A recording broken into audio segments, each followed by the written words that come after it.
ओम नमो भगवते वासुदेवाय। ओम नमो भगवते वासुदेवाय। नारायणं नमस्कृत्यं नरं चैव नरोत्तमं देवीं सरस्वतीं व्यासं ततो जयमुदीरये। नष्टप्रायेषु अभद्रेषु नित्यं भागवत सेवया भगवती उत्तमश्लोके भक्तिर्भवति नष्टके। नमो विष्णुपादाय कृष्णप्रेष्ठाय भूतले श्रीमते भक्तिवेदान्त स्वामीति नामिने। नमस्ते सरस्वते देवे गौरवाणी प्रचारिणे निर्विशेषशून्यवादी पाश्चात्य देश। देशधारी। जय श्री कृष्ण चैतन्य प्रभु नित्यानंद श्री अद्वैत गदाधर शिवासादि गौरवृंद। हरे कृष्णा कृष्णा कृष्णा हरे हरे, हरे राम राम राम हरे हरे।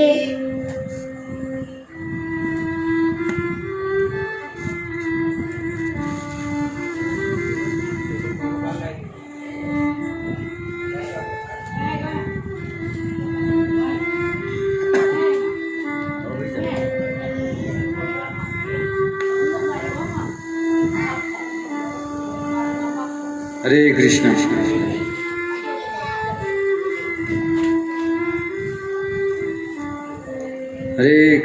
हरे कृष्णा कृष्णा कृष्णा हरे हरे राम राम राम हरे हरे कृष्ण। उपस्थित आप सब भक्तों हार्दिक स्वागत।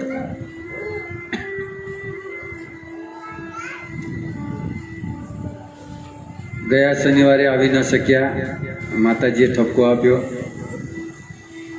કે કેમ ના આવ્યા.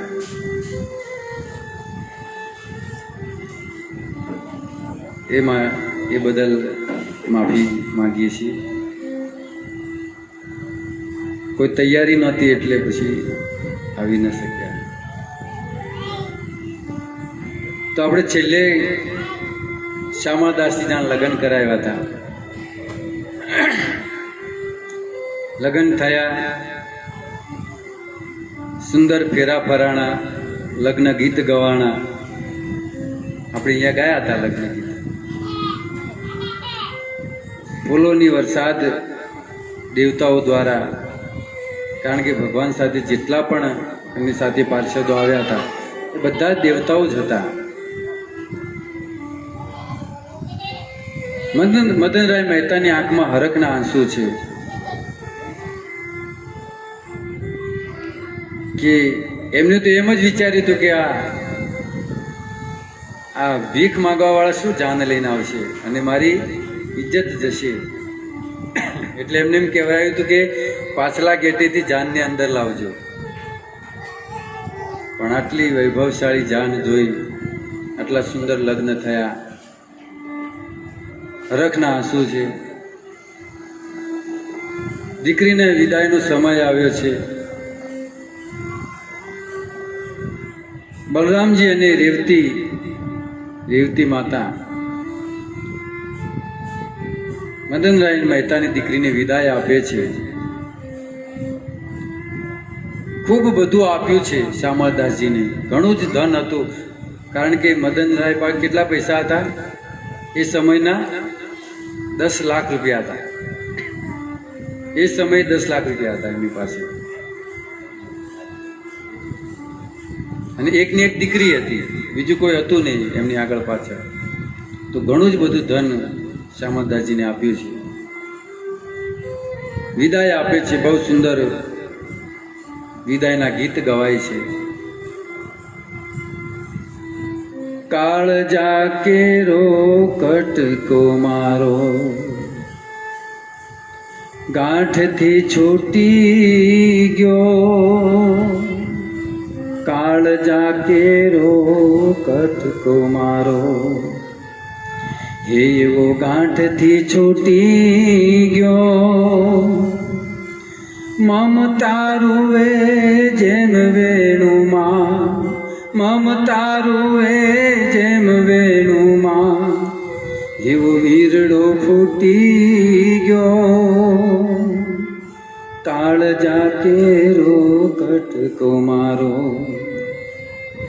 એવો ગાંઠથી છૂટી ગયો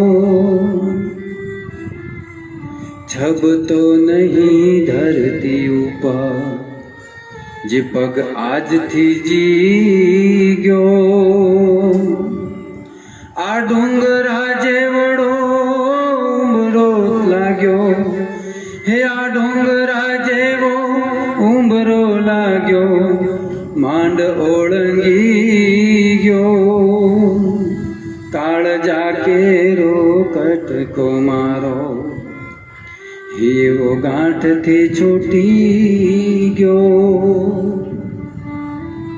સુંદર વિદાયના ગીત ગવાણા દીકરીને વિદાય આપી છે. સુંદર સંસ્કાર રેડ્યા છે માતા પિતાએ.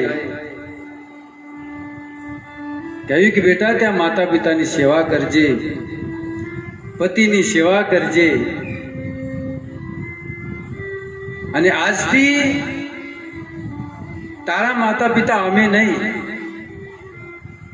પણ તારા સાસુ સસરા જ તારા માતા પિતા છે. જ્યારે લગ્ન થાય છે, ચોરીમાં ફેરા ફરાય છે, ત્યાંથી માતા પિતાથી એનો એક પ્રકારે સંબંધ છૂટે છે. કારણ કે પછી સામેના પક્ષમાં જ્યારે સસુરાલમાં જાય છે ત્યારે એ દીકરીને પિતાના ઘરનું સૂતક નથી લાગતું, એને સસરાના ઘરનું સૂતક લાગે છે. કહે છે ને કે ડોલી પિતાના ઘરેથી અને અર્ધી સસરાના ઘરેથી જ ઉઠવી જોઈએ. સુંદર વિદાય આપી છે, ઘણું બધું ધન આપ્યું છે, દીકરીને હેતે ગળે લગાવી છે, બહુ વાલ કર્યા છે. કારણ કે દીકરી નાની હોય પિતાને બહુ વાલી હોય છે. માતા કરતા પણ દીકરી પિતાને બહુ વાલી હોય છે. માતા પિતા બીમાર હશે ને તો ઘરમાં દીકરો છે એ જલ્દી નહીં પૂછે, પણ જે દૂર રહેતી જે દીકરી છે ને એ તરત ભાગીને આવશે કે મારા માતા પિતા બીમાર છે. દીકરી જ્યારે ઘરે હોય અને પિતા ખેતરથી આવે અથવા નોકરીથી આવે તો સૌથી પહેલા દીકરી પાણીનો ગ્લાસ ભરીને આપે. છોકરાઓ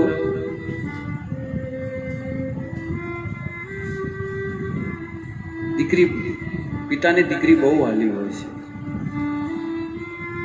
તો બહુ સુંદર કહેવાની વાતો તો ઘણી બધી છે, પણ પ્રસંગ આપણો છૂટી જાય છે એટલે નહીં તો આ વિદાયમાં જ અડધો કલાક.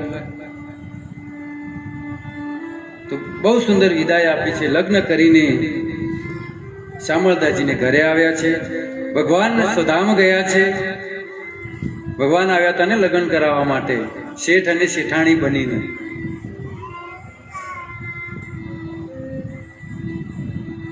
શ્યામળદાસ જ્યારે લગ્ન કરીને ઘરે આવે ત્યારે નરસિંહ મહેતા એમને અલગ ઘર આપ્યું કે બેટા આજથી તમે હવે અલગ રહો. શ્યામળદાસજી પૂછે છે કે પિતાજી કેમ, મને કેમ તમારાથી અલગ કાઢો છો? શું કઈ મારાથી ભૂલ થઈ છે? મારાથી ભૂલ થઈ હોય તો ક્ષમા માંગુ છું, પણ મને અલગ કેમ કાઢો છો? નરસિંહ મહેતા કહે છે બસ બેટા હવે તમારા લગ્ન થઈ ગયા છે એટલે હવે તમે તમારું જીવન જીવી શકો છો, તમે હવે જુદા રહો. મૂળ વાત નરસિંહ મહેતા નથી કહેતા, પરંતુ વારંવાર શામળદાસજી કહે છે કે કેમ મને અલગ કાઢો છો તમે? ત્યારે નરસિંહ મહેતા કહે છે કે બેટા હવે તમારા લગ્ન થયા છે, તમને સંતાન થશે, અને એ સંતાનોમાં મારો મોહ ન જાગી જાય, એ માયામાં હું બંધાઈ ન જાઉં, મારું ભજન ન છૂટે, એટલા માટે બેટા હવે તમે અલગ રહો.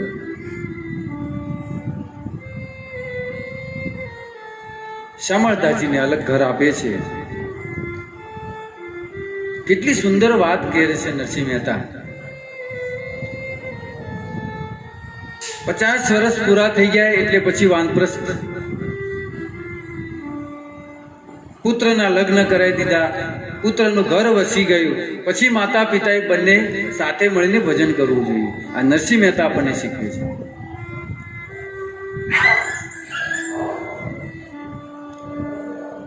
વાનપ્રસ્થનું જીવન જીવવું જોઈએ.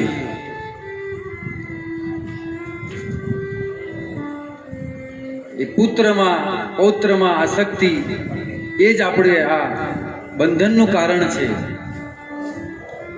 તો નરસિંહ મહેતા એમને અલગ ઘર આપ્યું છે.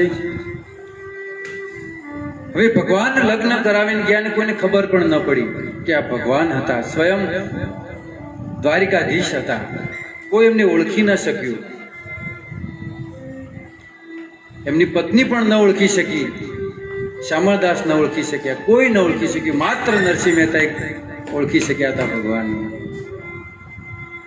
અને નરસિંહ મહેતા એટલા માટે ઓળખી શક્યા કારણ કે એમની અનન્ય ભક્તિ હતી.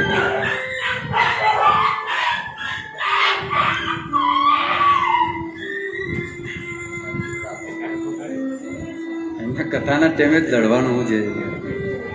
એ તો કેવા શાંતિથી બેઠા હતા અહીંયા બધા. નરસિંહ મહેતા ઓળખી શક્યાનું કારણ છે કે એમને અનન્ય ભક્તિ હતી. ગીતામાં ભગવાન કહે છે કે અનન્યાસ ચિંતયંતોમાં યે જના પરિપાસતે તેષામ નિત્યમ અભિયુક્તાનામ યોગક્ષેમમ વહામ્યહમ. જે મારી અનન્ય ભાવથી ભક્તિ કરે છે એનું યોગ ક્ષેમ હું વહામ્યહમ કરું છું, એની રક્ષા હું કરું છું. અનન્ય, આજે શબ્દ સમજવો પડશે. અનન્ય ભાવ કે અનન્યતા એટલે શું? ભક્તિની અંદર બે વસ્તુ હોય છે, એક અનન્યતા અને બીજી દીનતા. અનન્યતાનો અર્થ થાય એકનિષ્ઠ. આપણે કૃષ્ણને માનીએ છીએ. આપણા ભગવાન કોણ છે? કૃષ્ણ. તો કૃષ્ણની અંદર આપણી નિષ્ઠા હોવી, એક ભાવ હોવો જોઈએ. અને દીનતાનો અર્થ થાય છે કે એમાં વિશ્વાસ રાખવો.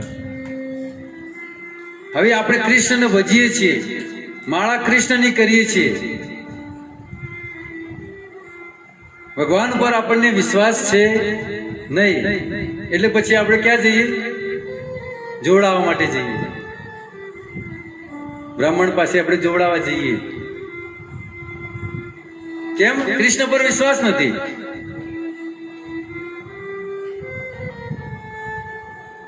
બ્રાહ્મણે કીધું એટલે પછી ટેન્શન આવી જાય.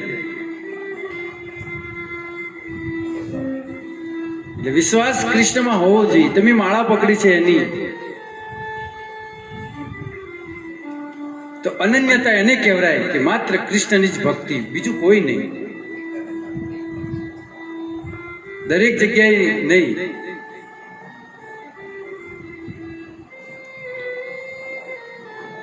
બહુ સુંદર ઉદાહરણ આપે છે આચાર્ય કે દીકરી લગ્ન કરીને ઘરે જાય, પતિના ઘરે જાય તો સાસુ સસરા હોય, દેવર હોય, નણંદ હોય, બધાની સેવા કરે છે. ને બધાની સેવા કરે છે, પણ પ્રેમ કોને કરે છે? એના પતિને પ્રેમ કરે છે. એવી જ રીતે 33 કોટી દેવતાઓ છે, એ બધાને આદર આપવાનો છે, પણ પ્રેમ કૃષ્ણને કરવાનો છે. આપણી નિષ્ઠા, આપણો વિશ્વાસ કૃષ્ણને પ્રત્યે હોવો જોઈએ. તો અનન્યતા અને દીનતા આ નદીના, ભક્તિની નદીના બે કિનારા છે. જો નદીને કિનારા ન હોય તો એને નદી ન કહેવાય. એને શું કહેવાય? બાઢ કહેવાય, પૂર કહેવાય. અને એનાથી શું થાય? નુકસાન થાય. બાઢ આવે તો શું થાય? હે ને, તબાહી મચી જાય. અને એ જ નદી જો બંને કિનારાની અંદર ચાલતી હોય તો એની નદી કહેવાય, બાકી એને બાઢ કહેવાય. તો ભક્તિની નદી પણ આ બંને કિનારામાં હોવી જોઈએ, અનન્યતા અને દીનતા. આખા વિશ્વમાં 3,500 નદીઓ છે. કેટલી છે? 3,500 નદી. દરેક નદી કોને મળે છે? સાગરને મળે છે ને. પહાડથી નીકળી પોતાનો રસ્તો કરી, કોઈ રસ્તો બનાવવા નથી ગયું. 3,500 નદીઓ છે પણ એનો રસ્તો કોઈ બનાવ્યો નથી. એની જાતે જ રસ્તો એને કાઢી દીધો છે. અને ફરતા ફરતા સમુદ્રને મળે છે. હવે નદીઓ બધી સમુદ્રને કેમ મળે છે? સમુદ્રને જ કેમ? કારણ કે નદીઓ જે છે એ અંશ છે અને સમુદ્ર જે છે એ અંશી છે. વાત સમજાય છે? નદીઓ જે છે એ અંશ છે અને સમુદ્ર જે છે એ અંશી છે. એટલે નદીઓ બધી કોને મળે છે? અંશીને મળે છે. જેમ આપણે પરમાત્માના અંશ છીએ, આપણે કોને મળવાનું છે? અને આપણે આત્મા એ અંશ છે, પરમાત્મા અંશી છે. તો આપણે પરમાત્માને મળવાનું છે. આપણે સવારે આપણે માતાજીને દીવો કરીએ છીએ તો આપણે દીપક જલાવીએ તો એની જ્યોત ક્યાં જાય છે? દિવાસળી સળગાવશો તો એની જ્યોત ઉપર જશે. પછી તમે સીધી રાખો કે ઉલટી કરો કે આમ ત્રાહી રાખો, જ્યોત તો એની ઉપર જ જશે. દિવાસળી નીચે કરજો, જ્યોત નીચે નહીં જાય. શું એનું કારણ શું છે? કેમ ઉપર જ જાય છે? વિચાર કર્યો ક્યારે? કોઈ હવા નથી તો પણ એની જ્યોત ઉપર જ કેમ જાય છે? કારણ કે અગ્નિ સૂર્યનો અંશ છે. એટલે અગ્નિ સૂર્યની તરફ જ એની જ્યોત જાય. અગ્નિ એ અંશ છે અને સૂર્ય એ અંશી છે. એટલે જેટલી પણ નદીઓ છે સમુદ્રને એટલા માટે મળે છે કે સમુદ્ર એ અંશી છે.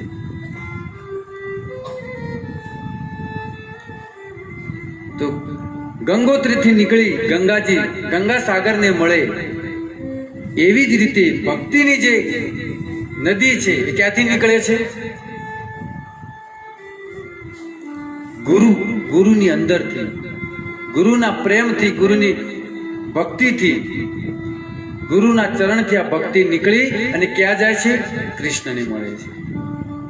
તો એ ભક્તિ રૂપી નદીની અંદર આપણે રહેવાનું છે તો કૃષ્ણ સુધી આપણે પહોંચી જશું. આપણે જે આત્મા છે એ આત્માનો સ્વભાવ છે આનંદ લેવો. આપણા આત્માનો સ્વભાવ શું છે? આનંદ. પણ તો આમાં ફીટ થઈ ગયો એટલે દુઃખી થઈ ગયો, આપણે એને દુઃખી કરી દીધો. બાકી એનું સ્વરૂપ છે આનંદ. કારણ કે અંશી કોનો છે? કોનો અંશ છે?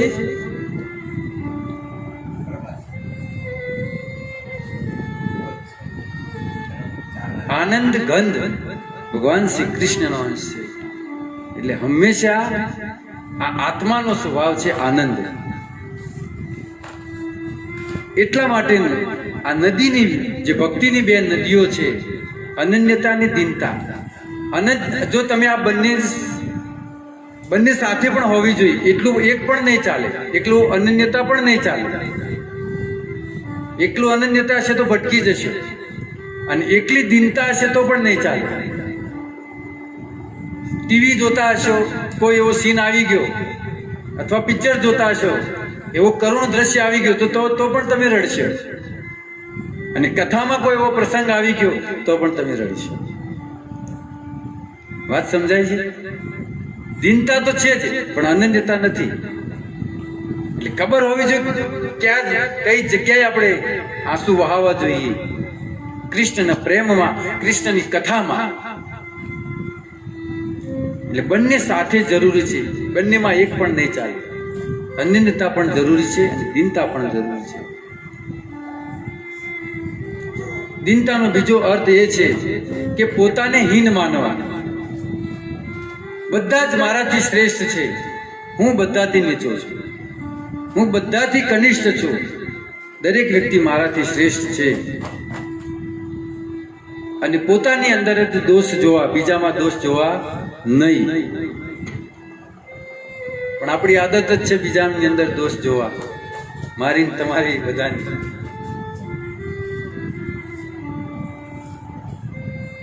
પણ દોષ પોતાની અંદર જ જોવા જોઈએ કે મને સામેલા વ્યક્તિની અંદર દોષ દેખાય છે, એનો અર્થ છે કે મારા અંદર છે એ દોષ, એટલે જ મને સામેના વ્યક્તિમાં દોષ દેખાઈ રહ્યો છે.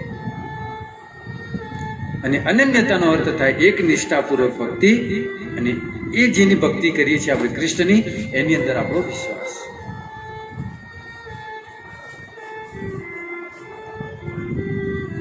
શરીરની અંદર કિડની અને 2 કિડની હોય છે અને ફેફસા હોય છે. એનું કાર્ય શું છે? ફેફસાનું કાર્ય શું છે? હવા ચોખ્ખી કરવી. અને કિડનીનું કામ શું છે? હવે કોઈ વ્યક્તિને એક કિડની ખરાબ થઈ જાય તો ડોક્ટર શું કહે છે કે ભાઈ હવે તમારું જે જીવનનું જે સ્તંભ હતા 2, એમાંથી એક સ્તંભ તૂટી.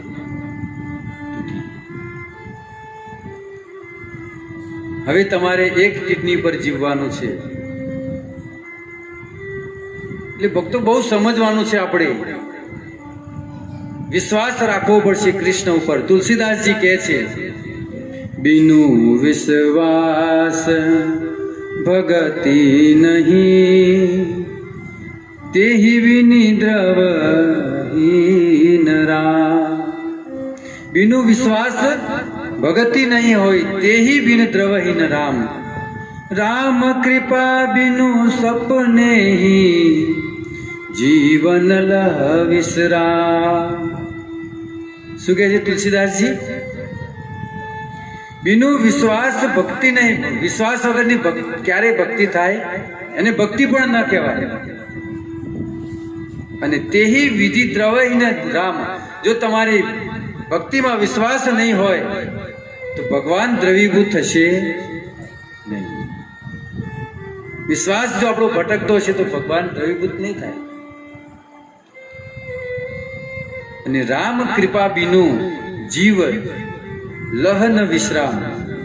રામની કૃપા વગર વિશ્રામ મળશે. એટલે વિશ્વાસ આપણે રાખવો પડશે. કેટલી વ્યક્તિઓ ઉપર આપણે વિશ્વાસ રાખીએ છીએ, ડોક્ટર ઉપર આપણે વિશ્વાસ રાખીએ છીએ. આપણે ઓપરેશન કરાવવા જઈએ તો વિશ્વાસ રાખીએ છીએ કે નહીં? હવે અંદરથી શું નસ કપાઈ જાય, કદાચ મૃત્યુ પણ થઈ જાય, છતાં પણ આપણે વિશ્વાસ રાખી અને આપણે એને સોંપી દઈએ છીએ કે લ્યો હવે તમે ઓપરેશન કરો. અને જોવામાં પણ આવે છે કે ઓપરેશન થતાં ઘણાના મૃત્યુ પણ થયા છે, છતાં પણ આપણે વિશ્વાસ રાખીને ઓપરેશન કરાવીએ છીએ. તો એક ડોક્ટર ઉપર આપણને વિશ્વાસ છે, એક નાઈ ઉપર વિશ્વાસ છે. દાઢી કરાવવા જઈએ, અસ્ત્રો અહીંયા જ હોય છે, ફેરવી દે તો ત્યાં જ પૂરું થઈ જાય ને. એટલે એના પર વિશ્વાસ રાખીએ છીએ. એક દૂધવાળા પર આપણે વિશ્વાસ રાખીએ છીએ. સવારે દૂધ લઈને આવે તો આપણે તો ઘરના છે, બાકી સિટીમાં તો જે બરણીમાંથી ભરીને આપીએ સામેવાળે તપેલીમાં લઈ લીધું અને ગરમ કરીને દીધું, ચા બનાવીને પી લીધી. પણ હવે દૂધમાં ઝેર નાખ્યું હોય તો ચા પીધા પછી બધા ત્યાં સુઈ જાય. તો આપણે વિશ્વાસ રાખીએ છીએ કે નહીં? દૂધવાળા પર વિશ્વાસ રાખીએ, ડોક્ટર ઉપર વિશ્વાસ રાખીએ, પરંતુ આપણને ભગવાન પર વિશ્વાસ નથી. ખોટા તર્કો કરીએ છીએ કે ભાઈ પ્રમાણ આપો તો અમે માનીએ. ભગવાન છે એવું કોઈ પ્રમાણ છે તમારી પાસે? અને છે તમને દેખાતા કેમ નથી? પ્રમાણ આપો. બાકી બીજી કોઈ બાબતમાં આપણે પ્રમાણ માંગતા નથી, માત્ર ભક્તિની અંદર માગીએ છીએ. કોઈ ખેડૂત એમ કે પહેલા હું પાક લઈ લઉં પછી બીજ વાવીશ, પહેલા બાજરી વાટી નાખું પછી બાજરી પહેરે. યોગ્ય છે બાજરી પહેરીએ પછી બાજરી વઢાવા આવે ને. કોઈ વ્યક્તિ એમ કે ભાઈ પહેલા હું પાસ થઈ જાઉં પછી ભણીશ પછી પરીક્ષા આપીશ. મેળ પડે? પહેલા ભણવું પડે, ભણ્યા પછી પરીક્ષા આવે પછી પાસ થવાય. કોઈ વ્યક્તિ એમ કે ભાઈ પહેલા છોકરા થઈ જાય પછી લગ્ન કરીશ, તો કોઈ આવું કોઈ વાત કરે તો શું કહેવાય? મૂર્ખ કહેવાય કે નહીં? કે ગોળો થઈ જાવ શું? બીજી કોઈ બાબતમાં આપણે કોઈ પ્રમાણ માંગતા નથી, પરંતુ આ ભક્તિમાં ભગવાન પર આપણને ભરોસો નથી અને પ્રમાણ માંગીએ છીએ. એમ કહીએ કે ભાઈ અનુભવ થાય તો અમે વિશ્વાસ કરીશું, પણ દરેક વસ્તુના અનુભવ ન કરાવરાય. આપણને ખબર છે કે આ વાયરની અંદર કરંટ જાય છે તો અનુભવ ન કરાવરાય. એટલે ભક્તિ કરતા રહેવું પડે, વિશ્વાસ રાખીને. દરેકને ભગવાન મળ્યા છે, આપણને કેમ નહીં મળે? કમી આપણી બાજુ છે, ભગવાનની બાજુ નથી. ખોટ આપણી અંદર છે, ભગવાનમાં કોઈ ખોટ નથી. એ તો તૈયાર બેઠા છે કે ક્યારે મારો ભક્ત મને પુકારે અને હું ત્યાં હાજર થઈ જાઉં. કેટલા લોકોએ પુકાર્યા છે. નરસિંહ મહેતાએ 52 વાર એમની સેવા માટે આવ્યા ભગવાન. તો આપણા માટે કેમ નહીં આવે? ખોટ છે આપણી અંદર, આપણી ભક્તિમાં કમી છે. તો વિશ્વાસ આપણે ભગવાન ઉપર કરવો પડશે, કારણ કે વિશ્વાસ બિનુ વિશ્વાસ ભગતિ નહીં હોય. તેહી દ્રવહીન રામ, વિશ્વાસ વગર ભગવાન દ્રવીભૂત થશે નહીં. એટલા માટે વિશ્વાસ કરવો પડશે આપણે. ભગવાનના 2 પુત્ર છે. ભગવાનના 2 પુત્ર છે, એક જ્ઞાની અને બીજો ભક્ત. ભગવાનના 2 પુત્ર, એક જ્ઞાની અને બીજો ભક્ત. ભગવાન જે ભક્ત જે નાનો પુત્ર છે, ભક્ત નાનો પુત્ર છે ને જ્ઞાની એ મોટો પુત્ર છે. હવે માતા પિતાને 2 પુત્ર હોય, સંતાન, એક નાનો દીકરો હોય, એક મોટો દીકરો હોય. અને મોટો દીકરો ભણીને આવી કઈ શીખીને આવે અને આપણને કહે કે જો આ વસ્તુ આમ થાય, તમને ખબર પડે છે? તો તમે શું કહેશો? કે અમે જે એમને સંસાર બતાવ્યો, અમે જ એને શીખવાડ્યું અને અમે જ એને ભણાવ્યો, હવે અમને પૂછે કહે છે કે તમને ખબર પડે છે? પણ નાનું જે સંતાન છે એને કાંઈ ખબર પડતી નથી. નાના બાળકનું ધ્યાન માતા પિતા રાખશે, એને ખવડાવશે ટાઈમસર એને દૂધ પાશે, ટાઈમસર એને આઈસ્ક્રીમ આપશે. એને છોકરું ના પાડશે છતાં પણ શ્રીખંડ આપશે કે બેટા ખા.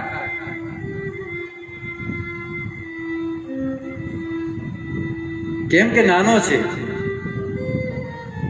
એનું ધ્યાન રાખવું પડે. અને જ્ઞાની એ મોટો દીકરો છે. હે ને, દીકરો મોટો એટલે તો કે ખાઈ લેશે, ઘરમાં પડ્યું છે ખાઈ લેશે, આવશે એને કોઈ. પણ ભક્ત એ નાનો દીકરો છે. ભગવાન એ ભક્તનું વધારે ધ્યાન રાખે છે. અને જ્ઞાની ઉપર ભગવાન હસે છે. અને ભક્ત જ્યારે રડે ત્યારે ભગવાન પણ રડે છે. ભક્ત રડે તો ભગવાન પણ રડે છે. કારણ કે નાનું બાળક સંપૂર્ણ માતા પિતાની ઉપર આશ્રિત હોય છે, એવી રીતે ભક્ત પણ ભગવાન પર આશ્રિત હોય છે. અને ભક્તને રડતા જોઈ ભગવાન પણ રડે છે. કારણ કે ગીતામાં ભગવાન કહે છે, યે યથા મામ પ્રપદ્યન્તે તાંસ્તથેવ ભજામ્યહમ. યે યથા મામ પ્રપદ્યન્તે તાંસ્તથેવ ભજામ્યહમ. જે મને જેવી રીતે ભજે છે એવી રીતે હું એને ભજું છું. એટલા માટે તુલસી વિશ્વાસ આપણે રાખવો પડશે ભગવાન ઉપર. તુલસીદાસજી એટલા માટે કહે છે, બિનુ વિશ્વાસ ભક્તિ નહીં હોય. વિશ્વાસ વગર ભક્તિ નકામી છે, અને વિશ્વાસ વગરની ભક્તિ વગર ભગવાન દ્રવીભૂત થશે. આપણે એક ચોપાઈ પર આ વ્યાખ્યા ચાલી રહી છે. અને રામ વિના વિશ્રામ નહીં. ભગવાન રામ વગર વિશ્રામ, ભગવાનની કૃપા વગર ક્યારે વિશ્રામ આપણને મળશે નહીં.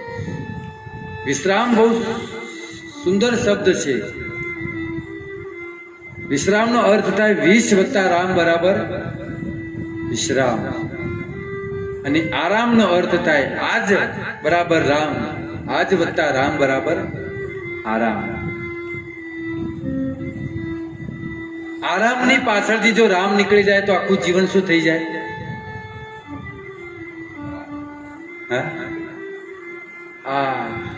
થઈ જાય ને.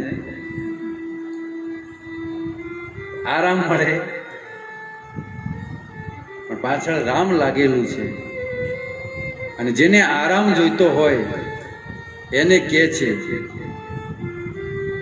આ રામ કી તलब है, आ राम की तलब है तो एक काम कर, आ राम की शरण में और राम राम कर. आराम की तलब है तो आ एक काम कर, आ राम की शरण में फिर राम राम कर. तो विश्वास આપણે રાખવો પડશે ભગવાન ઉપર.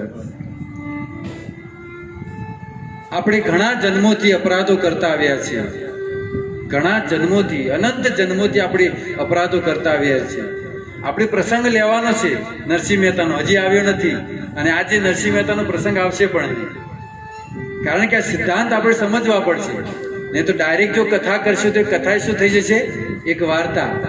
વાર્તા રે વાર્તા, બાબુ ઢોર ચારતા, છપટી બોર લાવતા ને શ્રોતાઓને સમજાવતા. એવું નથી કરવાનું. આપણે સિદ્ધાંત સમજવો પડશે. અત્યારે જે પણ પ્રસંગ ચાલી રહ્યો છે નરસિંહ મહેતાના જીવનની આધારિત છે, કે નરસિંહ મહેતાને કેવું જીવન જીવ્યું છે. બાકી કથા તો આવશે જ આવતા શનિવારે. 3 પ્રકારના કર્મ હોય છે.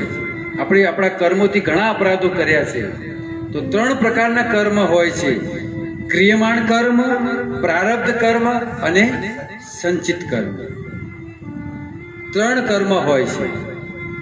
ક્રિયમાણ કર્મ એટલે આપણે જે વર્તમાનમાં આપણે કરી રહ્યા છીએ એને કહેવાય ક્રિયમાણ કર્મ. પછી બીજું છે પ્રારબ્ધ. પ્રારબ્ધ એ છે કે જે આપણે નસીબમાં લઈને આવ્યા છે, કે છે ને આપણે કહેવાય નસીબમાં હશે તો મળશે.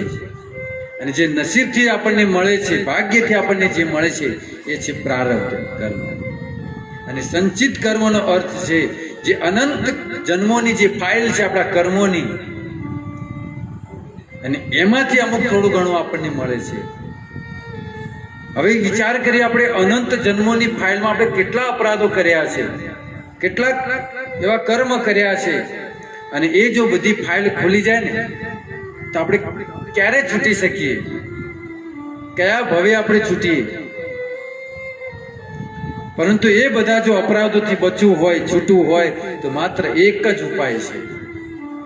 અનંત જન્મોના આપણા અપરાધો છે, પાપ છે, એનાથી જો છૂટવું હોય તો માત્ર એક ઉપાય છે. કયો ઉપાય છે? ઉદાહરણ આપે છે બહુ સુંદર, કે જેવી રીતે કોઈ વ્યક્તિએ ખૂન કર્યું હોય. હવે એને ખૂન તો કર્યું, એના પર કેસ દર્જ થયો, કેસ ગયો જિલ્લા કોર્ટની અંદર. જિલ્લા કોર્ટે એને નિર્ણય આપ્યો કે ભાઈ આને ફાંસીની સજા આપો. જેને ખૂન કર્યું છે ખૂનીની ફાંસીની સજા આપો. ત્યારબાદ એ વ્યક્તિએ હાઈકોર્ટમાં અરજી કરી. હાઈકોર્ટની અંદર કેસ લડાણો, પણ હાઈકોર્ટે પણ છેલ્લે નિર્ણય આપ્યો કે ભાઈ આને ફાંસીની સજા આપો. અને છેલ્લે પછી એ ગયો સુપ્રીમ કોર્ટની અંદર, અને સુપ્રીમ કોર્ટની અંદર કેસ દાખલ થયો, અને સુપ્રીમ કોર્ટના જજે પણ નિર્ણય આપ્યો કે ભાઈ આને ફાંસીની સજા આપો. હવે ત્રણેય જગ્યાએથી એને ફાંસીની સજા એને ફટકારવામાં આવી. હવે એની પાસે બચવાનો કોઈ ઉપાય ખરો? એક ઉપાય છે. એ કયો ઉપાય છે? જો રાષ્ટ્રપતિ હોય એને જો મરસી અપીલ લખે, દયા યાચના પત્ર લખે રાષ્ટ્રપતિને કે મારા ગુનાને માફ કરો અને મને એક મોકો આપો, અને આ મરસી અપીલ સાંભળી અને વાંચી અને જો રાષ્ટ્રપતિ એમ કહી દે કે વાંધો નહીં, ભલે આને ફાંસીની સજા આપી હોય, પરંતુ હું કહું છું કે આને એક મોકો આપો. જો રાષ્ટ્રપતિ સહી કરી દે તો ત્રણ કોર્ટો ઊભી રહી જશે. એવી જ રીતે આપણે અનંત જન્મોના આપણે કર્મ કર્યા છે, અપરાધો કર્યા છે, એનાથી જો બચવું હોય તો કે છે કે આપણે ભગવાનના શરણમાં જવું પડશે, ભગવાન કૃષ્ણની ભક્તિ કરવી પડશે, ભગવાનને આપણે મરસી અપીલ મોકલવી પડશે, આપણા અપરાધોની માફી માંગવી પડશે, અને ભગવાનના શરણમાં આપણે જશું. ઓલા રાષ્ટ્રપતિ કદાચ મરસી અપીલ સ્વીકારે કે ન પણ સ્વીકારે, એટલા દયાળુ હોય કે ન પણ હોય, પરંતુ ભગવાન એટલા બધા દયાળુ છે કે તમે ગમે તેટલા પાપ કર્યા છે છતાં પણ ભગવાન એ પાપમાંથી મુક્ત કરી અને સ્વીકારી લેશે.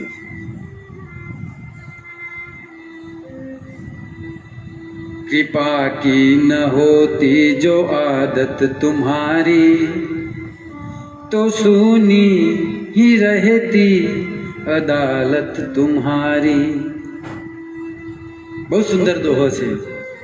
कृपा की न होती जो आदत तुम्हारी, कृपाની આદત જો ભગવાન તમારા અંદર ન હોત ને તો સુની ही रहती अदालत तुम्हारी. કોઈ ભક્તિ ન કરતા હોત. ભગવાન તમે એટલા કૃપાળુ છો, એટલા દયાળુ છો કે વ્યક્તિ ગમે તેટલા પણ પાપ કેમ ન કર્યા હોય તમારા શરણમાં આવે છે તો તમે એને શરણ આપો છો અને દરેક અપરાધથી એને મુક્ત કરો છો. તો આપણે આપણા અપરાધોની માફી ભગવાન પાસે માંગવી પડશે. ભક્તિ કરીએ તો, ભક્તિ દ્વારા ભક્તિ કરી અને ભગવાન પાસે આપણે માફી માંગવી પડશે. એટલા માટે તુલસીદાસ, અને ભક્તિ કેવી? વિશ્વાસ વાળી. એટલે તુલસીદાસજી કહે છે બિનો વિશ્વાસ ભગતિ નહીં હોય. વિશ્વાસ વગર ભક્તિ નકામી છે. ભગવાનને આપણા અપરાધોની માફી રડી રડીને માગવી પડશે, રોઈ રોઈને માગવી પડશે.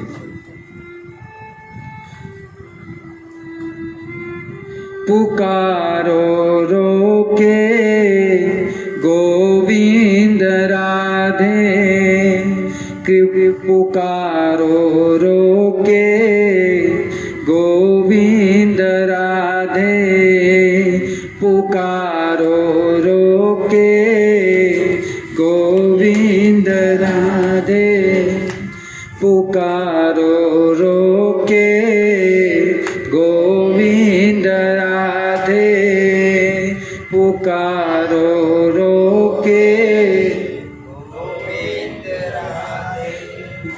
पुकारो रो रोके, पुकारવા પડશે રોઈ રોઈને. ભગવાનને રડતા રડતા યાદ કરવા પડશે કે હે પ્રભુ, અમારા અપરાધોને ક્ષમા કરો અને અમને સ્વીકારો. પરંતુ આજનો મનુષ્ય અહંકારી છે. એનો તો એમ જ છે કે ભાઈ મારે આ બધું કાંઈ ભોગવવું પડશે નહીં. અહંકારની અંદર ભટક્યા કરે છે, અપરાધો કરતો જાય છે, પાપ કરતો જાય છે, અને છેલ્લે પછી નર્ક અને 84 લાખના ફેરા. ભાગવતની અંદર એક બહુ સુંદર કથા આવે છે ગજેન્દ્રની. ગજેન્દ્રએ ભગવાનને પુકાર્યા છે. પરિવાર સાથે સરોવરની અંદર સ્નાન કરવા માટે જાય છે અને પાણીમાં ઊભા ઊભા પોતાના સંતાનો ઉપર, એની પત્ની ઉપર સૂંઢમાં પાણી ભરી ભરીને ક્રીડા કરે છે અને એ જ સમયે એક મગર એનો પગ પકડે છે. તો એ તો પોતાની મસ્તીમાં જ હતો કે આ મગર મારું શું કરી લેશે. પહેલા બરાબર નાહી લઉં અને પછી જ્યારે બહાર નીકળવાનો સમય નીકળીશ ત્યારે અને દહેડતો જઈશ, હારે લઈ જશે. આ મગર શું કરી જશે, મારા અંદર કેટલું બધું બળ છે. પણ એને ખબર ન પડી અને ધીરે ધીરે એ મગર એને સરોવરની અંદર ખેંચવા લાગ્યો. એને ઘણું બળ કર્યું બહાર નીકળવાનું, પણ પોતાનું બળ ચાલ્યું નહીં. એને પોતાની પત્ની અને બાળકોને પણ કહ્યું કે મને બચાવો. એ લોકોએ પણ ઘણો પ્રયાસ કર્યો પણ બચાવી શક્યા નહીં. પછી એ પત્ની અને પુત્રો બધા મૂકી અને જવા લાગ્યા. ગજેન્દ્રએ કહ્યું કે મને મૂકીને ક્યાં જાઓ છો તમે? ત્યારે એમને પત્ની અને સંતાનને કીધું કે જો અમે પણ અહીંયા રહેશું ને તો તમારા પછી અમને ખાઈ જશે. એટલે સંતાનો પણ મૂકી પત્ની પણ મૂકીને નીકળી ગયા. ગજેન્દ્રએ ઘણો પ્રયાસ કર્યો પોતાના બળથી કે હું નીકળું બહાર, પણ નીકળી ન શક્યો. ધીરે ધીરે એનું શરીર પાણીમાં ડૂબવા લાગ્યું. એનું મસ્તક પણ પાણીમાં ડૂબી ગયું, માત્ર સૂંઢ બહાર હતી. અને એ ગજેન્દ્રને આગલા જન્મની અંદર એ પ્રિયવ્રત નામના રાજા હતા. તો એમને એમના ગુરુનો અપરાધ કરેલો અને એ સમયે એને આ શ્રાપ મળેલો. પરંતુ એના ગુરુનો એક સ્ત્રોત એને યાદ આવી ગયો અને સૂંઢની અંદર એક કમળ લઈ અને ભગવાનને પુકાર્યા. हे गोविंद हे गोपाल अब तो जीवन हारे. हे गोविंद हे गोपाल हे गोविंद हे गोपाल अब तो जीवन हारे. हे गोविंद हे गोविंद राखो शरण अब तो जीवन हारे.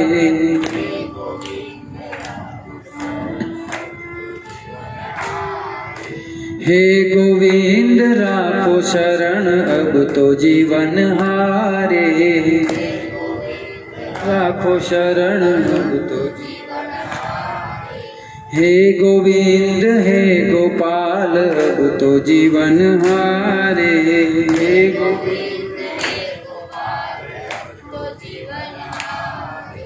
ભગવાનને પુકાર્યા છે.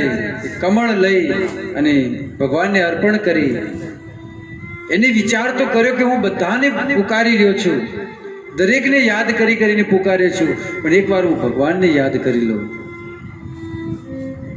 એને ભગવાનને યાદ કર્યા અને ભગવાન ગરુડ ઉપર વિરાજમાન થઈ અને સુદર્શન દ્વારા એ ગ્રહનું મસ્તક કાપી નાખ્યું, એને બચાવી લીધો. એટલે આપણે પણ ભગવાનને રોઈને પુકારવા પડશે ભક્તિ દ્વારા. હે કૃષ્ણ, હે ગોવિંદ, હે માધવ. રોજ આપણે એમને એક દિવસ નહીં, રોજ આપણે આવી રીતે પુકારવા પડશે. તો બહુ સુંદર તુલસીદાસજી આપણને સમજાવે છે કે બીનો વિશ્વાસ ભક્તિ નહીં હોય, વિશ્વાસ વગર ભક્તિ નથી. અને રામ વિના સપને જીવ ન લે વિશ્રામ. રામની કૃપા વગર જીવ વિશ્રામ લઈ શકશે નહીં. એટલે વિશ્વાસ આપણે રાખવો પડશે, આપણા અપરાધોની માફી માંગવી પડશે. અને જ્યાં સુધી આપણે આપણા અપરાધોની માફી નહીં માંગીએ ત્યાં સુધી અપરાધો બધા કાંટા બનીને કૂદશે આપણને. ઘણી બધી ધન સંપત્તિ હશે, ઘણું જ હશે, પરંતુ સુખ નહીં હોય. તો અનન્યતા અને દીનતા એ જરૂરી છે. અનન્યતા એટલે એકનિષ્ઠ કૃષ્ણ માત્ર, અને દીનતા વિશ્વાસ હોવો, અને બંને સાથે હોવું જ જરૂરી છે. બંનેમાં એક પણ હશે તો પણ નહીં ચાલે. તો આ સિદ્ધાંત આપણે સમજવા પડશે. તો બહુ સુંદર કથા આગળ પ્રસંગ આપણે લઈએ કે નરસિંહ મહેતાના દીકરાના લગ્ન થયા, લગ્ન કરીને ઘરે આવ્યા. હવે એમને અલગ તો ઘર આપી દીધું હતું કે તમે જુદા રહો. તો સાંજે શામળદાસ ભજનના સમયે ઘરે આવ્યા. શામળદાસજી અને માણેક ગૌરી આ બંને જણ નરસિંહ મહેતાને પૂછે છે કે ઓલા શેઠ અને શેઠાણી બંને હતા એ ક્યાં ગયા? નરસિંહ મહેતા પૂછે કે કયા શેઠ અને શેઠાણી? એટલે કે જે લગ્નમાં આવ્યા હતા, આટલા સુંદર લગ્ન કરાવ્યા એમને, એ બંને ક્યાં ગયા? આપણે એમની સેવા પણ બરાબર ન કરી શક્યા.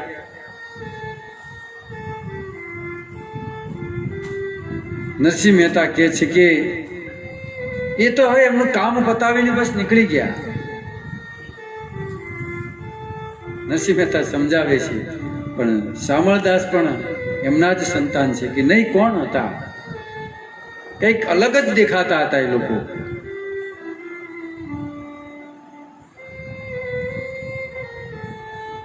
આપણી એમની સેવા રહી ગઈ, એમની સેવા કરવાની હતી. તારે નરસિંહ મહેતા કહે છે કે બેટા, રોજ આપણે કોની સેવા કરીએ છીએ? રોજ આપણે જેની સેવા કરીએ છીએ એ જ હતા. એમ કરી અને એમની મંદિર આગળ આંગળી ચીંધી કે બેટા આ જ હતા. એટલે કે આ તો ખબર છે ઠાકોરજી છે, પણ ઓલા શેઠ શેઠાણી એ બે કોણ હતા? આ તો ખબર છે, એમના વગર તો કઈ થાય જ નહીં, પણ ઓલા બંને કોણ હતા? નરસિંહ મહેતાએ ચોખવટ કરી કે બીજું કોઈ નહોતું, એ જ મારા ઠાકર હતા. આટલું સાંભળતા જ માણેક ગૌરી મૂર્છિત થઈ ગયા કે સ્વયં ભગવાન આવ્યા અને અમને છેતરીને જતા રહ્યા. શામળદાસજી કહે છે કે પિતાશ્રી, મને એકવાર ઈશારો તો કરવો હતો કે આ ઠાકોર છે, તમે જોયું નહીં? લગ્નમાં એમને મારી પીઠી ચોળી હતી. કારણ કે વર પક્ષમાં કોણ હતું? કૃષ્ણ અને રૂકમણી હતા. અને કન્યા પક્ષમાં કોણ હતું? બલરામજી અને રેવતી હતા. તો શામળદાસજીની પીઠી કોને ચોળી હતી? ભગવાને. અને રૂકમણીએ મારી પીઠી એમને ચોળી. મારા વસ્ત્રો જે મને નહોતી ખબર પડતી કેવી રીતે પહેરાય, વાઘા ધોતી એ એમને પહેરાવ્યા, શહેરો બાંધ્યો અને એની સામે ઝાલર એમને લટકાવી, સુંદર હાર પહેરાવ્યો. અને હું એટલો બધો અભાગ્યો છું કે મેં સૌથી મોટું પાપ તો એ કર્યું કે હું ઘોડા ઉપર નહોતો બેસી શકતો. ત્યારે ઠાકરે મને ઘોડામાં લઈ અને બેસાડવાનો પ્રયાસ કર્યો, તો પણ હું ઘોડા પર ન બેસી શક્યો. ત્યારે એમને શું કર્યું હતું કે પોતાનો હાથ ઉપર મારો પગ મુકાવી અને મને ઘોડા ઉપર બેસાડ્યો હતો. હું કેટલો બધો અભાગ્યો છું, મારાથી મોટો પાપી અધમ કોઈ નહીં હોય.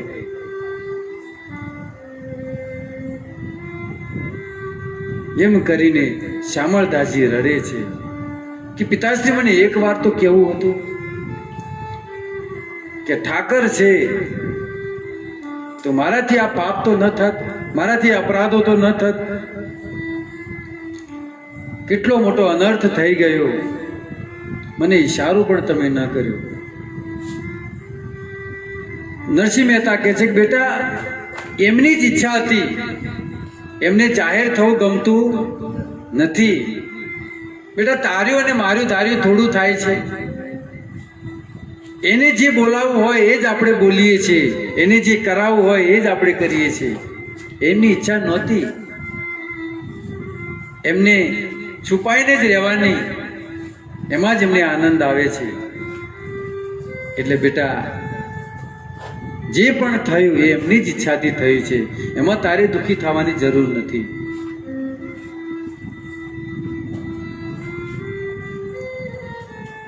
કેટલું મોટું દુઃખ વ્યક્ત કરે છે કે મારાથી કેટલા અપરાધો થઈ ગયા.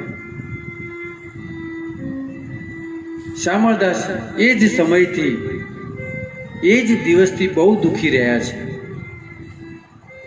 કોઈ લગ્નનું સુખ એમને માણ્યું નથી. જ્યારે ભગવાન એમના લગ્ન કરાવીને ગયા ને ખબર પડી કે મારા લગ્ન સ્વયં ભગવાનને કર્યા આવે છે, એ દિવસથી લઈ અને એમને કોઈ સુખ ભોગવ્યું નથી. આગળની કથામાં આપણે સાંભળશું કે જાજુ જીવતા પણ નથી, બસ ભગવાનના વિરહમાં, ભગવાનના પ્રેમમાં પોતાનું શરીર છોડી દે છે. તો એ કથા આપણે આવતા શનિવારે શ્રવણ કરીશું. જય શ્રી પ્રભુપાદ. હરે કૃષ્ણ કૃષ્ણ કૃષ્ણ હરે હરે, હરે રામ રામ રામ હરે.